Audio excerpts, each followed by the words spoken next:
And we are going live. Yes, we're live. Hello, everyone. My name is Nishant Shah. I am the Director of Research and Outreach at ArtEZ University of the Arts in the Netherlands and a Professor of Aesthetics and Cultures of Technology. And it is my great privilege to come to this milestone in these webinars that we started just after the pandemic had hit. And we were trying to figure out how shall art speak, how shall artists speak, and how shall art-based learning speak in the world where we are constantly distanced. And I think one of the things that we first realized was that physical distancing is not the same as social distancing. And so I'm very, very happy that this webinar that grew out of a necessity, which was a logistical one caused by the pandemic, but also perhaps a more urgent one caused by the fact that one of the first things that gets attacked in a state of crisis is the space of creativity, expression, and critique. And as more and more societies choose stability and continuity of the status quo, even as people suffer and are dealing with unprecedented living circumstances, it's perhaps more and more important to locate the conversation around what arts can do to restore us with the ideas of being human and being together. This webinar is an attempt at putting out the key learnings from the Art-Based Learning Handbook that's now available for sale, and was our effort at sharing knowledge that empowers and excites learners and educators to think about their engagement with the world as a creative, pedagogic, and transformative exercise. It is my pleasure, along with Cecil Mary Tone and Flora Resnick, to produce these conversations, which have had so many different voices and stakeholders sharing their views and expertise on what an art-based learning approach can do to re-enchant, reshape, and re-narrate the world that we have often taken for granted. It's also a wonderfully joyous occasion to be hosting today's live conversation because we bring together for you 3 generations of learners and educators connected through their commitment and passion of defining the role of arts in the world that we live in. Just before we started, somebody asked me to introduce Mieke Bal. And I said, you can't do that because the name stands for itself. But from a very brief Wikipedia biography, Mieke is a Dutch cultural theorist, video artist, and a professor in literary theory who has trained generations of students at the University of Amsterdam. Previously, she was also the Academy Professor of the Royal Netherlands Academy of Arts and Sciences and co-founder of the spectacular Amsterdam School for Cultural Analysis at the University of Amsterdam. Dr. Jeroen Lutters, who is a student from Mieke Bal, is a professor and one of my dear colleagues at ArtEZ University of the Arts. He embodies the Professorship in Art Education as Critical Tactics, AECT, is an honorary professor in didactics and content of the art courses at Windesheim University of Applied Sciences, a visiting professor at No School, visiting professor at the UFA, visiting fellow at UCHRI, a guest curator at Museum Jan Kuhne. We don't know when Jeroen sleeps, but he is incredibly generous with all the time that he spreads aside. And the third person with me is Andrea Ellera Coello, who is a visual artist, educator, and cultural organizer from Lima in Peru. She designs platforms and projects using art as a medium for reflection and critical action. She is moved by research spaces from embodiment and performance, situated learning, and the pedagogical possibilities of public space. She also happens to be an alumnus from ArtEZ, where she recently graduated from the International Masters in Artist Educator that's led by Dr. John Johnston. If you've been following up these webinars and the masterclasses, you already have heard from John in one of the modules. And this is why I initially started by saying this is the 3rd generation of learners, because what Mieke taught Jeroen, I think Jeroen passed on to Andrea, because Jeroen was one of the professors that Andrea learned with, and the professorship of AECT is in fact the founding ground of the master's program, iMAE, where she graduated from. So welcome, Mieke, Jeroen, Andrea, for joining in this less scripted, free-floating conversation piece where we want to get up close and personal. I have some really embarrassing questions to follow up with. But we want to know what 3 generations of learners look like and think like when they talk about art-based learning and the role of creativity in the 21st century. I'm going to begin with the first question while also reminding that if there are people who are joining us in the live stream, welcome. And please feel free to drop your questions, comments, and ideas into the chat box under the YouTube video that you are watching. And we will try and bring those questions to our wonderful panel here as well. But let me begin with the privilege of asking the first question. So we talk about creativity a lot, right? And it's often seen as a global need and a global turn. Jeroen, in one of his books, calls it the creative turn. And it almost makes us believe that there is a universality to creativity. And at the same time, in all your work that you do, we recognize that increasingly creativity is also rooted, specific, located, and positional. I would love to begin by hearing from each of you, what does it mean for creativity to navigate this tension between its local and global dimensions? Are we really thinking about a universal creative turn? Or are we thinking through creativity in different ways and registers? And each of your work as an academic, as scholars, as artists, as makers, contributes so much to our understanding of it that we would like to see how you think through this local and global dimension. And Jeroen, can I request that you begin with this conversation and then we take it around? Thank you, Nishant, for this beautiful introduction. And yeah, quite an interesting question about creativity, local and global. Yeah, it's also a bit of a tricky question, and therefore I think it's best to make global and local somewhat personal. So local for me is when I'm working with students in the context of, for example, iMAE. That's local. That's when I'm working at ArtEZ. That is very close to, even to my family. It's local. That's the local context for me. That is the personal local context. And global is when I'm traveling and when I'm in Singapore, or when I'm in China, or when I'm in the United States. That's global, in fact, on a personal level. And when I think about it, is it different there or here when I'm talking about creative turn or something similar or creative pedagogy? In a way, I don't think it is different. In a way, it is a very universal theme for me, because when we're talking to humans on this, and not to categories of humans, not to woman or man, not to homosexual or heterosexual, not to race or another race. So it seems that it struck something in what is, yeah, although this is a very difficult term and I acknowledge that, but something that is universal in being a human. So that first, and when you go in a kind of level deeper, maybe, or there are all kinds of cultural contexts and also cultural constructs which define creativity, certain cultural narrative, and especially Mieke knows a lot about that, how cultures can differentiate that.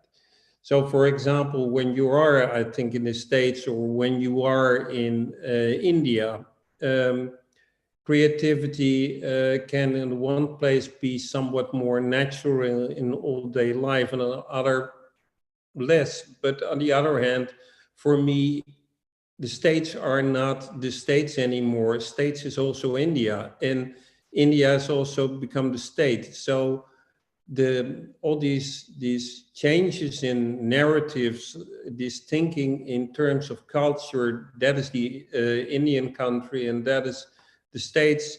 For me, it's very fluid. I think it's difficult to create all kinds of categories in this. So I stick to the notion in a way that creativity is something universal. although it has cultural context. Let me say one more thing on that, and then maybe I can pass it on. That you know, it's easy to say it is universal, but what then is this universal thing? And that's maybe the next question to pose. And for me, this relates to my way of putting what creativity for me is. It's just one of the ways of defining it, but I try to define it as a work position. It's for me a formative process where chaos takes form. So for me, and that is especially different from expression, which is only for me the chaotic part, the out of the box thinking part. For me, creativity is always the divergent out of the box part, but also the formative part in making it to a new kind of form. And this natural position or natural definition, in one way or another, I find it all over the world to see. Thank you, Jeroen. Mieke, I'm going to ask you the same question because I can already see that there are lots of dimensions that are going to come in when thinking through cultural specificity and the universal need for creativity at the same time within the arts. Yeah, it's a tough question because it encompasses everything. But I would say that there are two sort of small things that I want to put in as a gloss to what Jeroen just said. I agree that there is a sort of something universal in the sense that all humans have probably the capacity for creativity, but it certainly is culturally specific, not only what you can do with it, but that you can exercise it, that people allow you to be creative.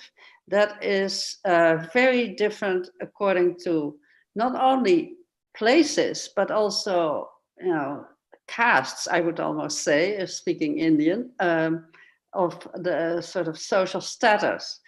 And I'm always very weary of the acceptance of creative jumps that you make as a teacher. And then when the student does it, it's sort of easily censored as not according to the books or not according to the rules. And that I find absolutely not acceptable. And the second thing that I would like to add to your thing, to what you said, Jeroen, I see you groping for a definition. And in the book that I'm just now about to send in for final editing, I have said explicitly from the beginning, no definitions, because definitions are boxes and we were supposed to go out of the box, and with definitions, you put it into the box.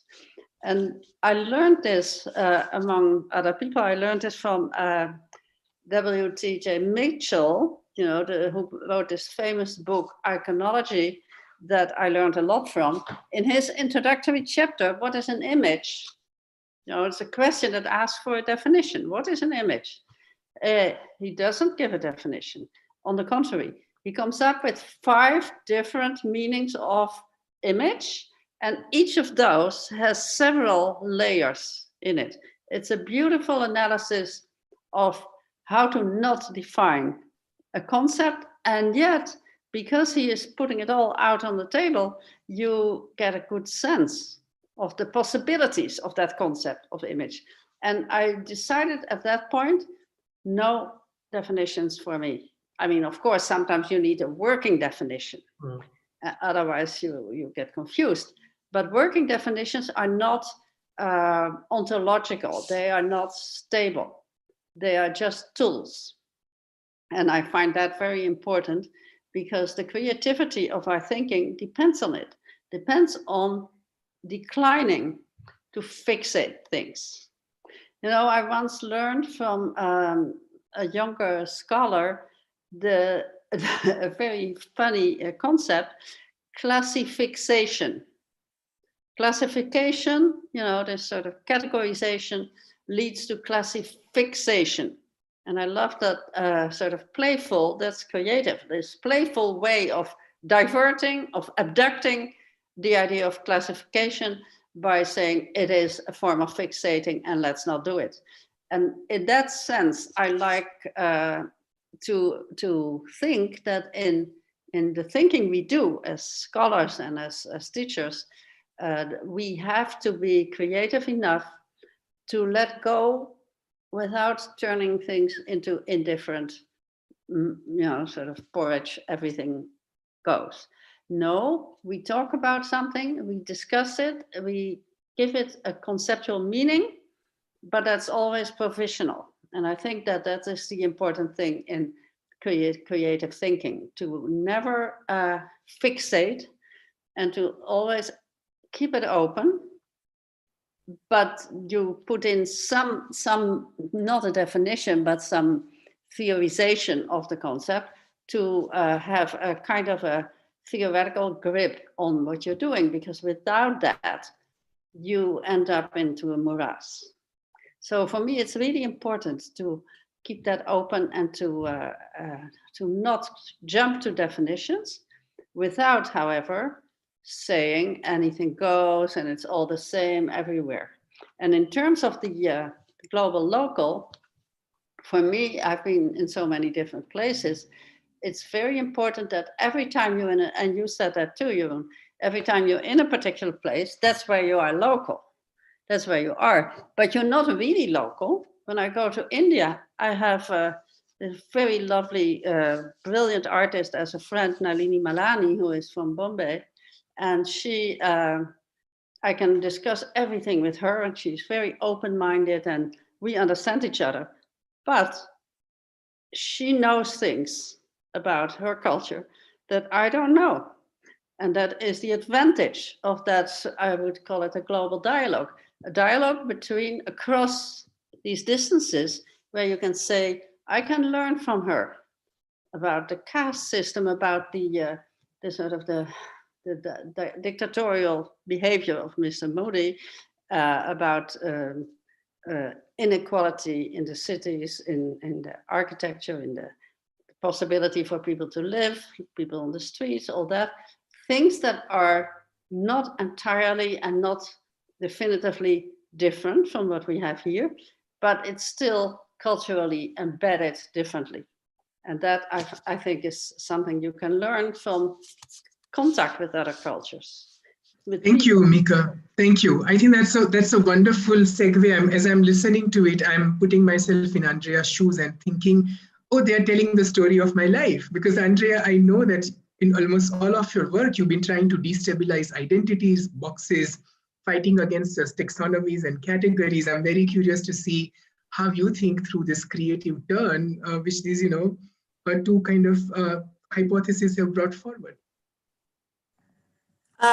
Yes, well, I agree very much with what Mieke has just shared. And yes, I was also going on the same path. Yeah, I think creativity, it's both. Like, we cannot define it. There's not like a label about it. I very much understand it as a something universal, in the way that it can be a way that we engage with the world, like as humans or as beings or bodies. But I also think we have to be very strategic in the way we learn and the way we communicate it. So I was thinking, what's the connection between creative expression and cultural expression? And now the word creativity is not also something real, but it's something that's being used strategically in all over the world. But I locate myself in Peru, in Lima, and I think about creative industries, for example, and how creative is also being used as an exercise of power. So yeah, I think in a way, if we understand that that creativity is an exercise of power, then we have to be very careful on the way we use it and the way we engage with it and the way we share it. So, for example, I think about creative rights or cultural rights, and how can we make possible to use art education as a way of engaging people with their own right to express or to create. So I have a lot of ideas now in my head and a lot of mixed up concepts about art education and cultural expression, and how can we mediate between each other.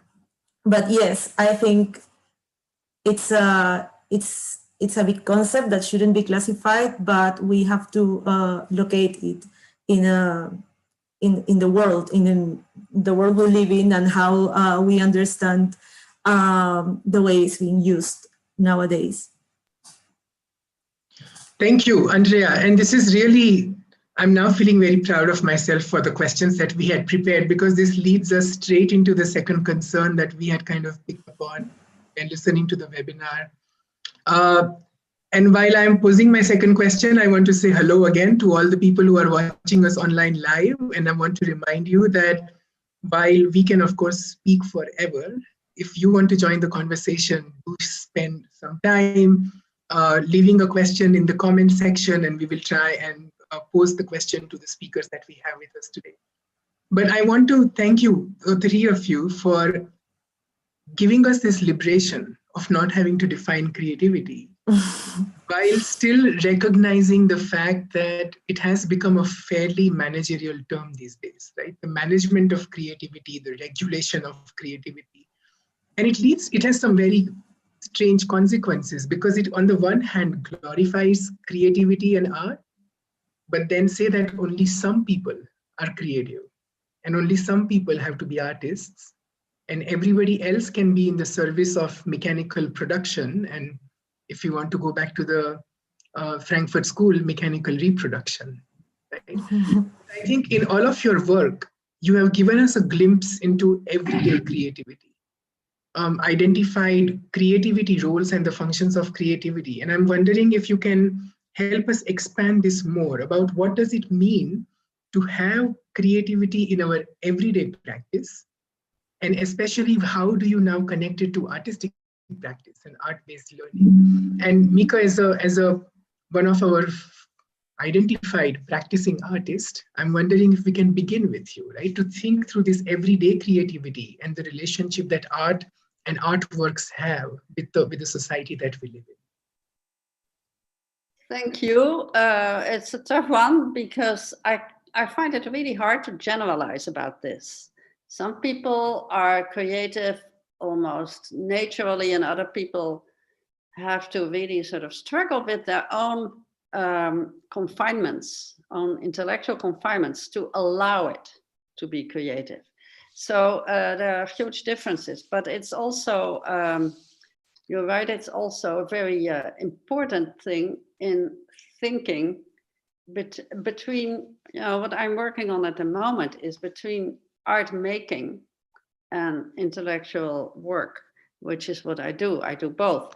And for me, I have to say that when I started to make films, from day one almost, and this was in 2002, from day one, I felt an incredible excitement of not just liberating from the rules of academic writing, but the access to a different kind of knowledge that is based on creativity, because it's not predetermined, it's not regulated, you do it, but you do have rules too. When I first did my first documentary, I was entering into a family, a Muslim family, as a guest. And for me, it was tremendously important that before starting anything, we established a friendship, a relation of trust, something that goes beyond, do you allow this, sign the permission and all that. For me, that signing of the permission wasn't, we did it, but it wasn't really important.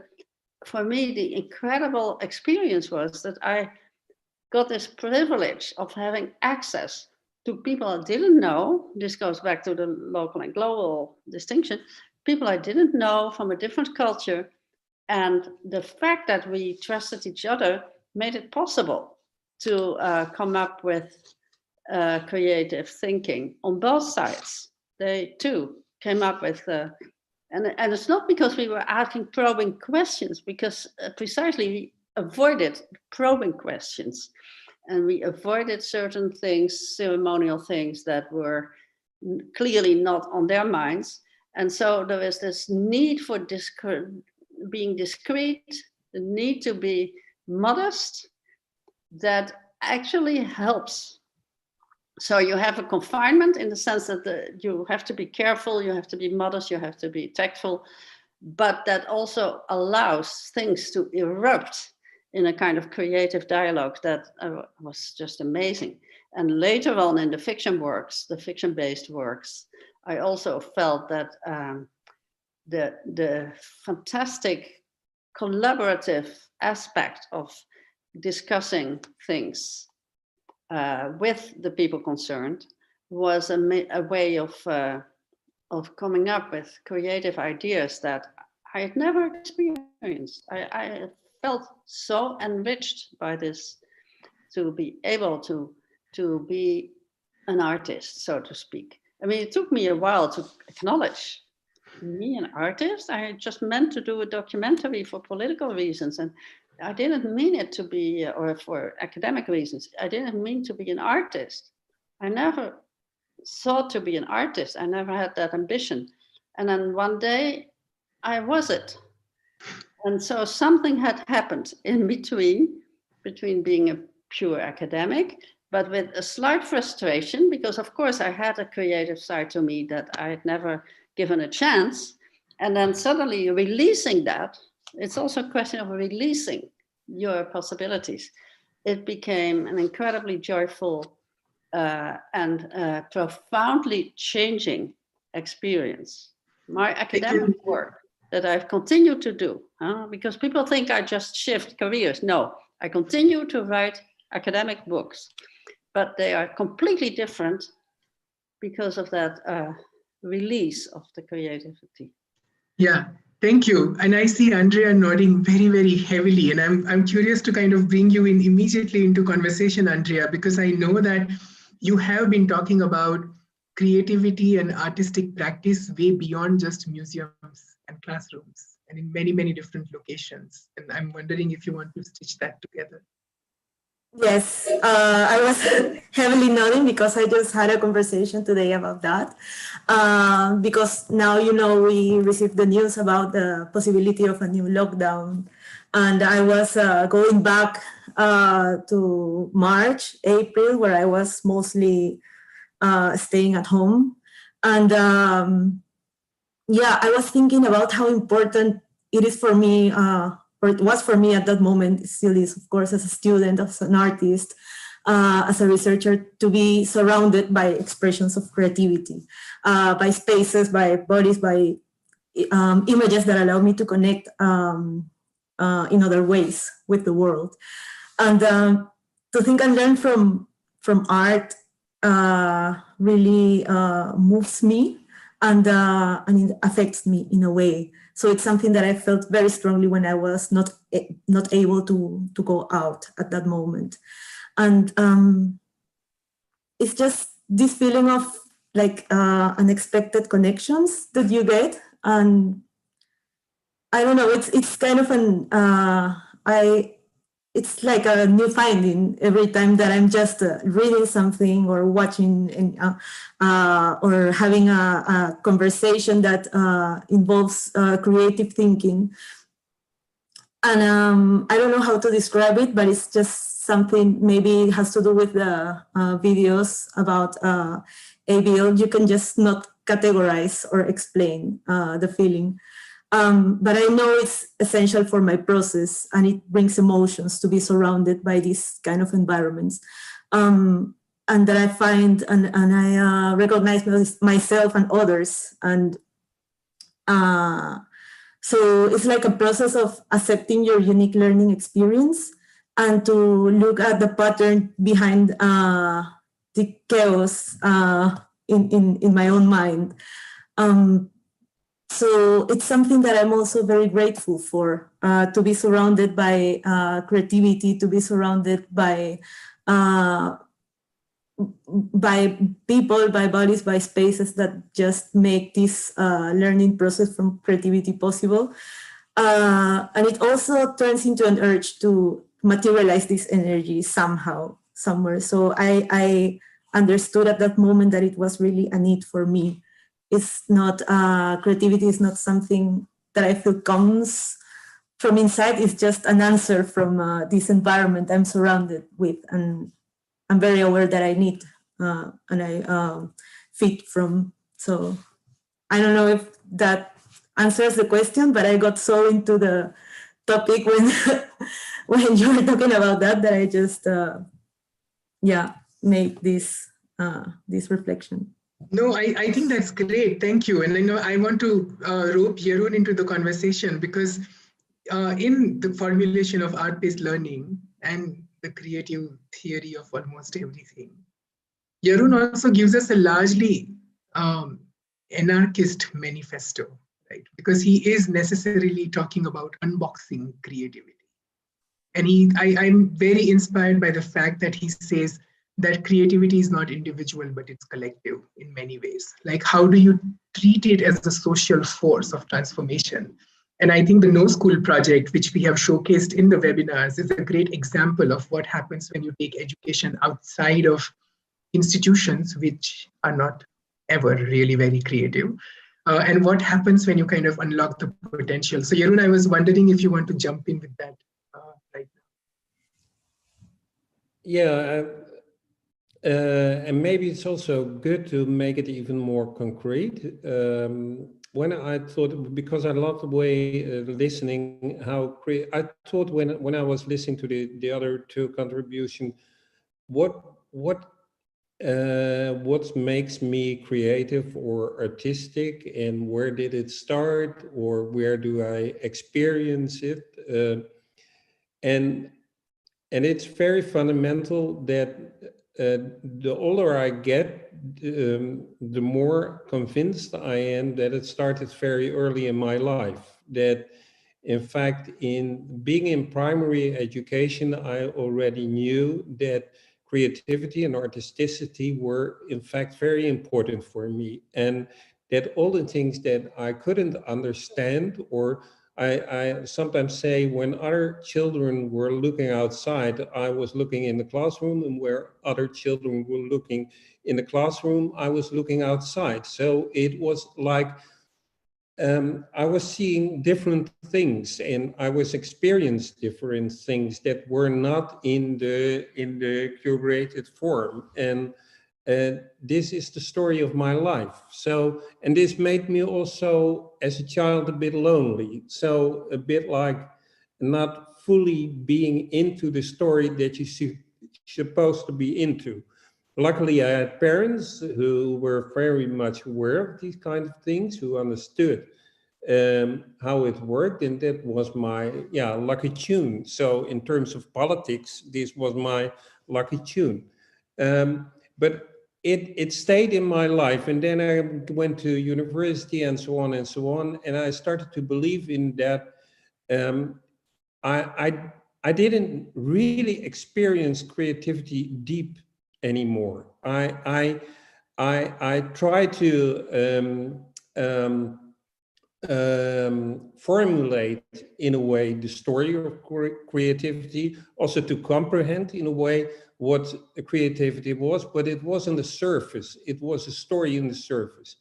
And a major change was when I met Mieke, and I saw the way she not talked about creativity, but showed what creativity could be also in her academic work. So, and it was not only because she started to become an artist, because she was already an artist before. And she showed that in how she worked with us, or PhDs, that you shouldn't tell about creativity, you should show that you are creative. Now, this was for me as if I was for the first time in university. So in doing the PhD. In fact, I felt being really in the university that I'm searching for.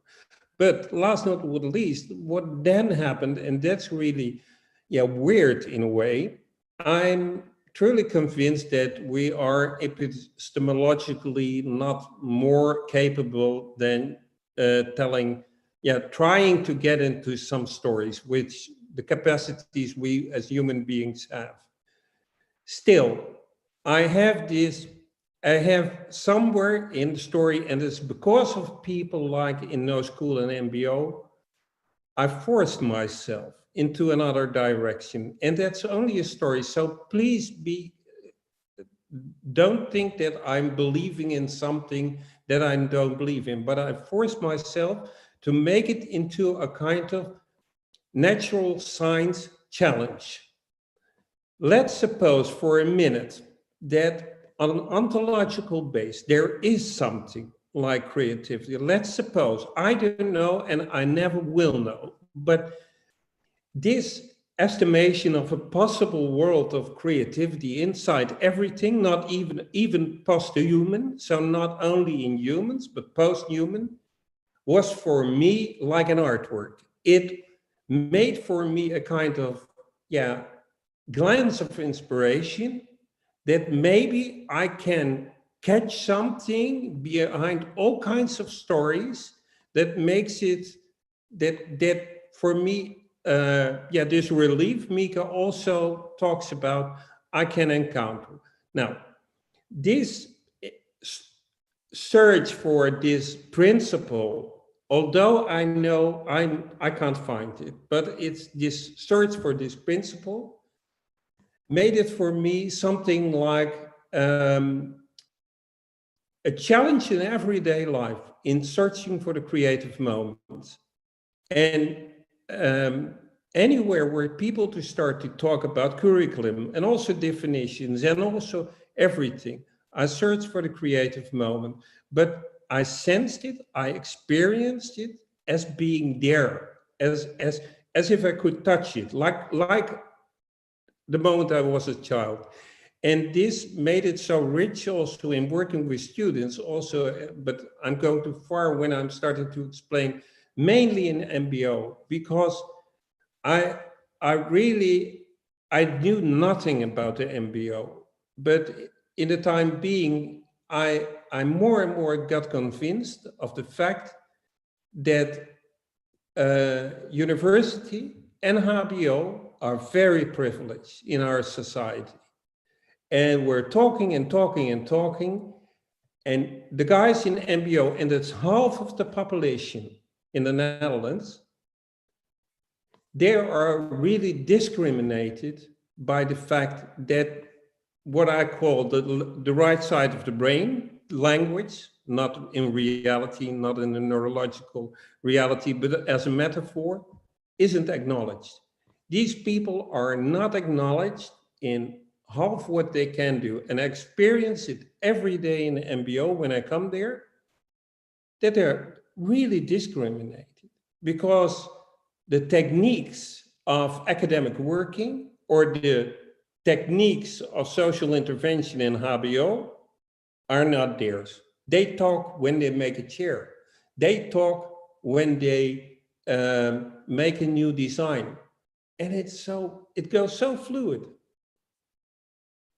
And they're classified then as MBO in status, in money, in the way we listen to them, and so on and so on. Yeah, now I wouldn't say it makes me angry, but it makes me,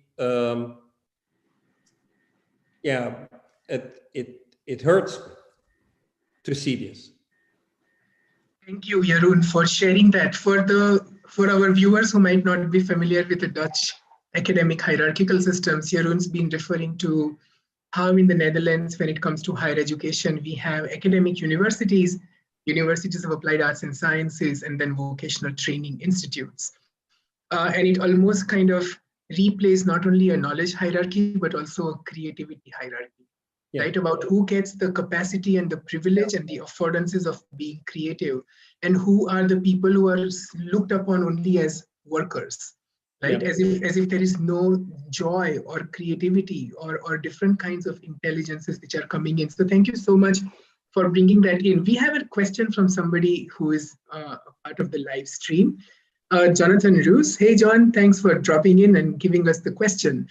So John's doing something interesting for us. He's saying that, yeah, sure, this post-structuralist, non-definitional, we will not define anything, there will be no universal theory. He's asking us a different question. He says, can the guests imagine any situation where fixity is to be celebrated or used strategically, right? And then he's saying, I also want to see if there are examples within learning, within art, within social transformation, where admitting definitions as non-ontological is a risk. Like what is being lost when we refuse to define, and what could be the consequences of it? And I'm opening it up to the panel to see who wants to respond to this first. Yes, please. You can begin. I feel like the primary target of this question, of this objection. It's totally understandable that you would get worried if there is a sort of anarchistic epistemology, that nothing is fixed and nothing is certain and nothing is. But what I object to is the rigidity of definitions, not in itself the idea that you, okay, so if this is this, then maybe that's what we can do with it. My whole work on traveling concepts is about that. It's like, what does this concept mean? And then what happens when it goes to a different discipline, to a different continent, to a different period, and then it changes. But if you don't have, and in this sense, your question is totally right. If you have no starting point, no definition as a starting point, you cannot even track those travels. You cannot even see what changes. So yes, you need something, but just don't believe that this is the end of that knowledge is fixed and that this is what it is and it can never be something else. But if you make it something else, or if you let it go somewhere else, it is good to have that, to trace the changes. And if you don't have a starting point, then you cannot trace the changes. So in that sense, your question is totally right. But I was raised in the sort of the hard structuralist moment when everything was so fixated that you got a bad grade if you used a concept with more flexibility. And that's where my resistance against definitions comes from. I was just writing very recently a chapter in my new book on time. And I start by saying, well, if I have refused to define the image and to define this and that, I'm not going to start defining time. How can you define time? There's no way. But you need something to understand time. And that something I thought should be in a different kind of metaphor from the arrow of chronology, when you go from the past to the present to the future in a straight line. And I developed a concept of time. So I didn't do a definition, but I developed a concept of time that was based on the metaphor of the octopus with the 8 tentacles. And not that 8 is an important number, but with different tentacles. And you can have this situation in time and this possible, you have rhythm and you have, back and forth between past and present, and the future is somewhere in a different place. And so I was very much helped, not by letting go of any attempt to get it, but by coming up with a different kind of metaphor. Thank you, Mieke. Jeroen, there is another question from the audience, but please do respond to this, and then I want to position the second question soon.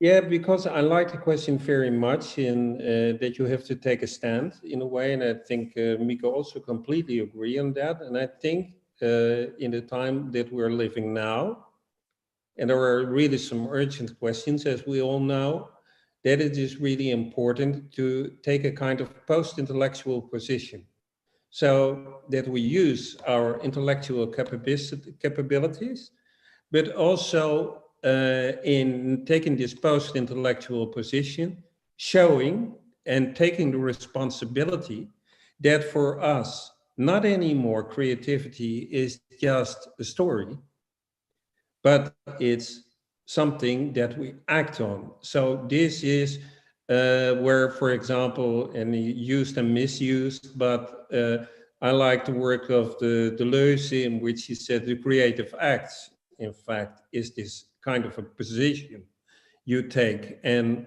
in this, I would agree with the person who raised the question that, yeah, we have to make it our habit in every action that we do. And that is what I try when I'm making a curriculum, when I'm asked to ask for a new grant. For me, this is the major position, and when it is not in, I don't do it. And to be honest, 10 years ago, I would do it because I would take the intellectual position. I don't do it anymore. I use the intellectual position to make the creative position. That's a really, yes, Mieke, very briefly though, because I do want a couple of other questions which have come in. Very briefly, I just want to question your use of post.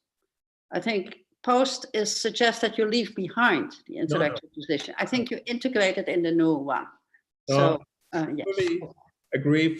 I hope I defined it clearly that for me, intellectual exercises are essential to life, but let's say it is beyond for me. And that's something else than leaving in the way. But it is really beyond.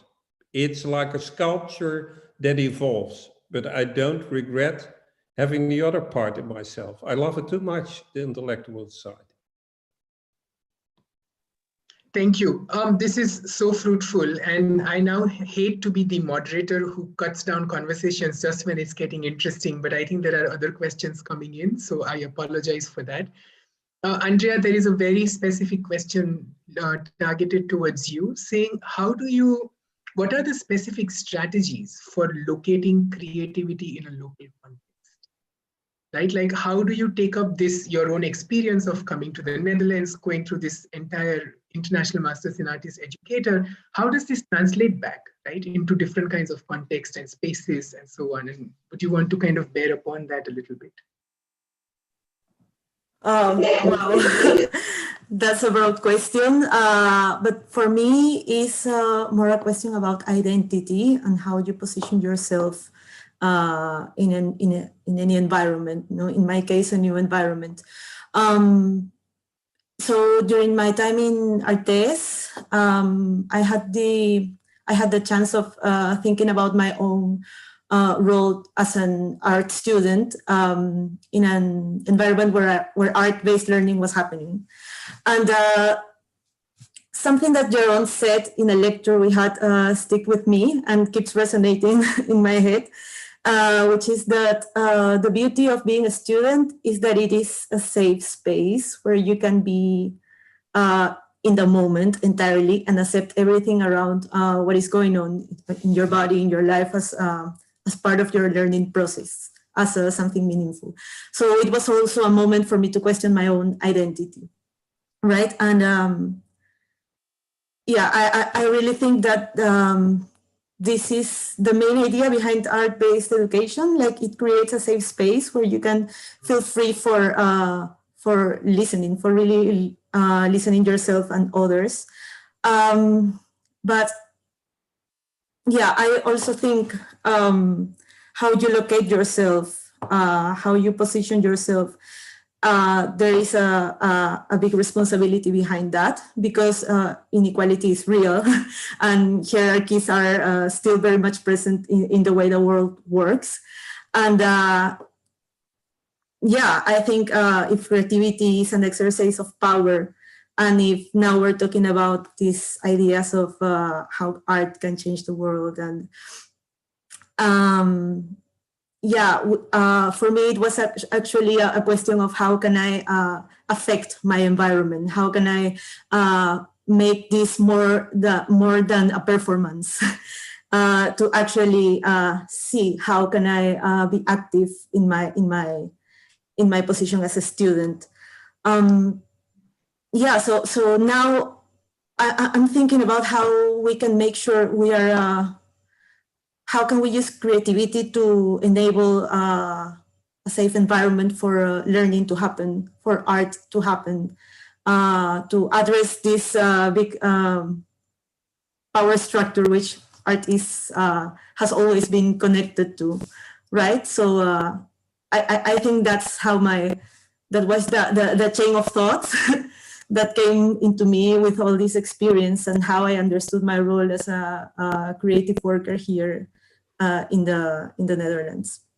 Yeah, which is also happened in my own context as well, but sometimes it's good to dislocate yourself, to disorient yourself, in order to find yourself again, which what happened to me here. Thank you, Andrea. And maybe I have time to slip in one more question. This one comes from Cecile, who has been behind the screens and helping us put the whole thing together.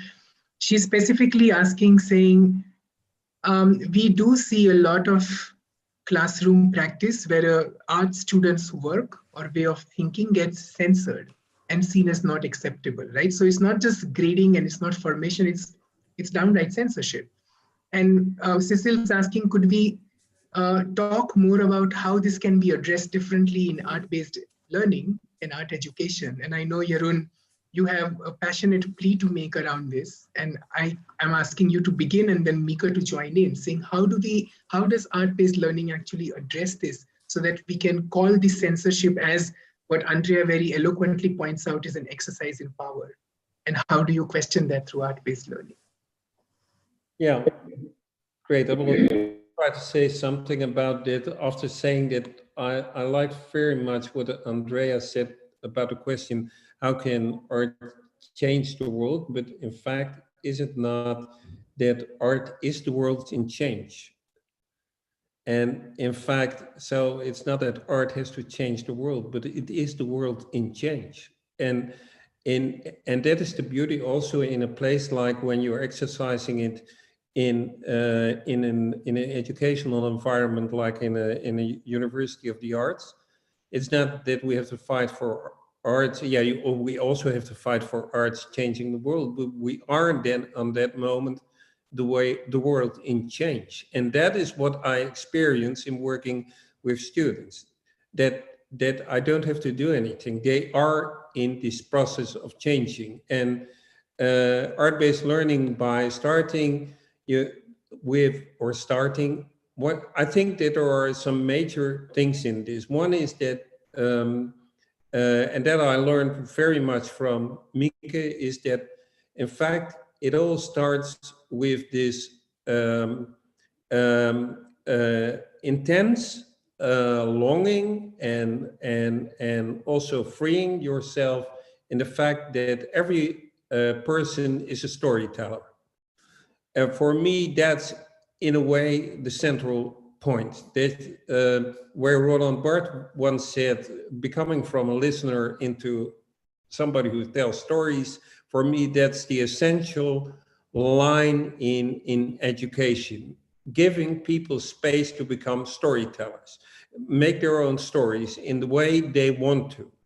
And in doing that, you need existential questions, you need to think in possible worlds, you need to, all these kinds of things you have to do, but essentially is accepting the fact that you as an individual person has a unique story and that nobody can write and think in these possible worlds that you can do it. And for me, one of my sources of inspiration in this is already to the 19th century, persons like Emerson, who always talked about self-reliance, about tell your own story. And art-based learning gives you some techniques. We talked about that in the other episodes about this. It gives you some techniques, for example, thinking in possible worlds, to do that. But the major point is, tell your story. I think I cannot think of anything more hopeful to kind of lead us into the future. But I do have a small reverse exercise before we go on an end. A lot of art-based learning is about mutual learning, that the teacher learns in the classroom as the student learns from the teacher. Considering that I have the privilege of hosting 3 generations of people who learned from each other in classroom settings, I want to turn the question upside down. Mieke, can we begin with you telling us what you have learned from Jeroen? And then Jeroen, what you have learned from Andrea? And Andrea, if you can share a practice about how in your own education you learned something from the classroom, from the students that you engage with. And we want to end there. Mieke, can I begin with you there? Fine, and I love the question, except that it is so person bound. I have a very strong, very strong view of teaching as dialogic and of avoiding the kind of censorship that was mentioned before by making the student the teacher. I once went to, I was teaching a class in the US, and one of the students was the now famous artist, Walid Raad. And I was doing this class on semiotics. And at the end of the class, he said, would you come to see my exhibition in the university gallery here? I said, oh, wonderful. I didn't know you had an exhibition. And he took me on a guided tour, and I learned everything about his work, about the background, about the sort of Lebanese, Palestinian issues. And the feeling of happiness that I was learning made it so obvious. And so I've always had this dialogic situation. So with Jeroen also, we discussed his draft chapters. This is the thing, the inequality is built into the system. So we discussed the PhD students' draft chapters. They don't discuss my draft chapters. But if you take the chapter not as this is bad or good, or this is the truth, or and you discuss it like, what do you mean with this, and how do you do this, and asking questions so that he can answer, then you learn. And that, of course, so I cannot say I learned this from Jeroen, but I did learn about learning in the practice of being his advisor and of other people. And I have a very strong sense that you learn inevitably from your students. And one of my slogans, I have these academic slogans. If you don't learn from your students, you're a bad teacher. Isn't that totally convincing? If you don't learn from your students, you're a bad teacher. And absolutely. I mean, I think for all of us who are in classrooms, the reason why we go in year after year is because we learn so much. So thank you for that. And I think learning about learning from the professor of AECT sounds perfectly correct. Jeroen, can I give one last word to you around this process of learning from the students? Yeah, and I think it's a great honor to ask what I learned from Andrea also in this small exercise we had here. And that is the feeling of that you're from the future. You're a person who comes from the other side. I'm coming from the past, and in a way, yeah. And when I meet you, and it's a bit of romantic, but I'm a bit of romantic in these things. We all know that it's already the story of, the Guibron stories of you, which was on the postcard when my first child was born, that he lives in an era I won't be. And this makes you a miracle for me. Your voice is in everything that you say, in a way, has a kind of existential worth that is far more opportune than what I say. Because you're talking about the world, in this way can't be part of, I think. And I think it's great. It makes me always so joyful in meeting students that I have the feeling that they give me far more than I can give them, really, and I mean that. So I always say that I'm paid for just being granted all this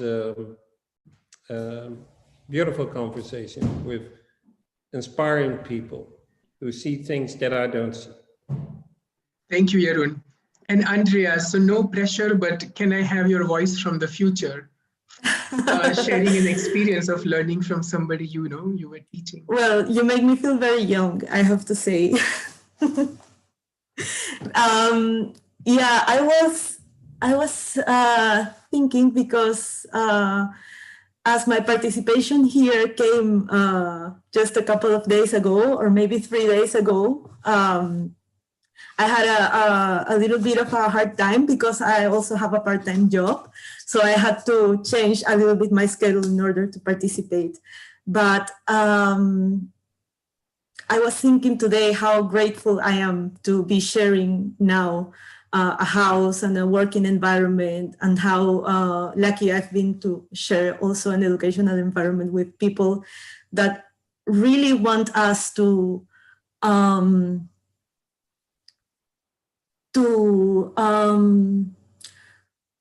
accomplish things, you know, and people that genuinely are happy for you when you accomplish things. And I just remember the classes at iMAE, these moments of lectures that we were all having these moments of creativity that made us really happy, like these connections happening. And suddenly we were like, oh yes, this new meaning of this. And then others would get happy for you because you would have had this moment. So this solidarity and this sense of community and collective learning is something, I think it's kind of new for me, and it's something that I'm learning how to be a part of here, mostly as a student, because I come from a more traditional educational environment. So in a way, this has been a big shift from me, and learning from other students, from coworkers this way is it's really nice. So that's what's coming to my mind. Yeah. Thank you. I think that's a wonderful way to wrap this evening up, to remind ourselves that no matter how distant, it's still a community. And it's a community of intergenerational dialogue, cross-cultural dialogue, and inter-classroom dialogue. Thank you very much, Mieke, Jeroen, Andrea, for joining us today. Cecil, who is on the background and helping us put the whole thing together. I want to remind everybody that this conversation is going to be archived and will be accessible for free for anybody who wants to access it later. And it will be very remiss of me if I don't remind you that this conversation is the 6th session of 5 incredible sets of conversations with Mieke, Jeroen, Dr. Fabiola Camuti, who we missed very dearly today, and she could not join us for personal reasons. A lot of stakeholders in the field of art-based learning who are showing us the how, to put it in Jeroen's words, art is the society and the world in change. And how do we kind of capture that spirit? So please feel free to order the book. Come and join us on the other webinars and put questions there. There are different kinds of tasks and new knowledges around it. And please join me in thanking Mieke Bal, Jeroen Lutters, and Andrea Ellera Coello for your wonderful contributions.